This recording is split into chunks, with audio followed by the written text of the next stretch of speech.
Hello, my name is Frank Brown and I am married to Imelda and I have 3 children, my daughter Ella, 18, sons Tom, 14 and James, 11, and we live in the parish of Ballyroan, Dublin, Ireland. My story begins on Saturday the 29th of August 2020. I was ordained a permanent deacon in the parish church of Sagart by Archbishop Diarmuid Martin for the Dublin Diocese. The ordination ceremony, while an important event for my family, it was also the final point of a long journey in my life as I contemplated a vocation to ministry. I believe that my sense of vocation really began when I was a teenager, about 16 or 17. My parents were practicing Catholics and we went to Mass every Sunday as a family, and I also went to a Catholic school. I have an important childhood memory of watching my father praying by his bed every evening, and I know this encouraged me to pray every night too. I remember there were some wonderful priests in my school and in my parish of Ballyroan, and I sometimes even imagined myself one day speaking from the lectern like a priest. But my vocation story really took off when one day a priest called to my school and spoke about his work and asked if anyone would be interested in knowing more. I wrote a note that I would be interested. I remember spending many hours praying and thinking about it, if I had a vocation to be a priest.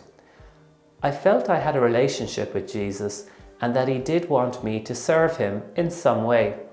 I believed he had died and was raised from the dead, and like his followers, I wanted to share this good news with others. Before I left school at 18, I told my parents that I had decided I wanted to be a priest for the Dublin Diocese.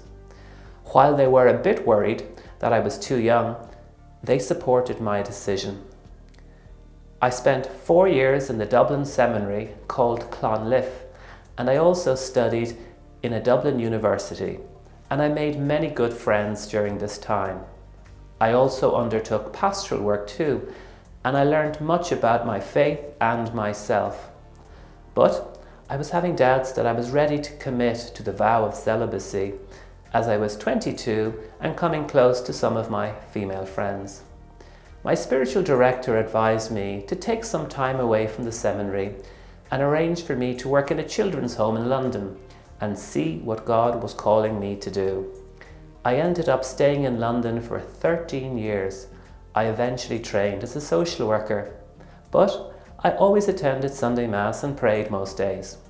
I taught many times of the priesthood, but somehow the commitment to celibacy still seemed uncomfortable for me.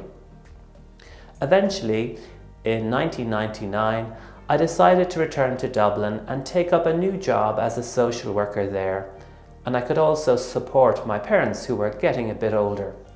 Within 2 years, I had met Imelda and we got married in 2001. Over the next 8 years, we had 3 children, and I even returned to live in my family home after my parents had both died. At my first Sunday to attend my local parish mass again, I recognized the priest, Father Brendan, who was a few years ahead of me in the seminary many years ago. I waited after mass to say hello, and he invited me to meet him for a chat. Father Brendan invited me to get involved in the parish as a reader at Mass on the parish finance and parish pastoral committees. After a year or so, Father Brendan met me one morning and invited me into his house for a coffee. He asked me if I'd ever considered being a permanent deacon, as he felt that I would be very suitable. I was amazed, as I had thought about it for a couple of years, and I knew about the role, but I'd put it out of my mind. I prayed and thought about what Father Brendan had said, and I felt a real sense of happiness when I thought about this potential new role in my life. I decided to discuss it with my wife Imelda. Like my mother many years ago, she was concerned that it was a big commitment and our children were still young.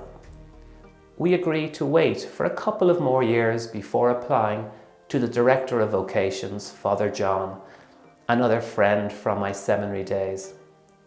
But eventually, In 2016, I started out on my vocation journey again, and finally last year, I was ordained a permanent deacon. It is early days for me as a deacon, and I continue to work as a mental health social worker, but despite the COVID-19 restrictions, I have had the honour of celebrating baptisms and funerals, proclaiming the gospel in my parish church, where I had imagined I would do as a young boy. I also support my parish priest and all the volunteers and parishioners in my parish as best I can, while not forgetting my own family's needs. Finally, I hope that through my own prayer life and with the support of my family and my parish community, that I can live the words of my father's favourite prayer, St. Francis of Assisi, and be an instrument of peace, sow love, faith and hope. Thank you.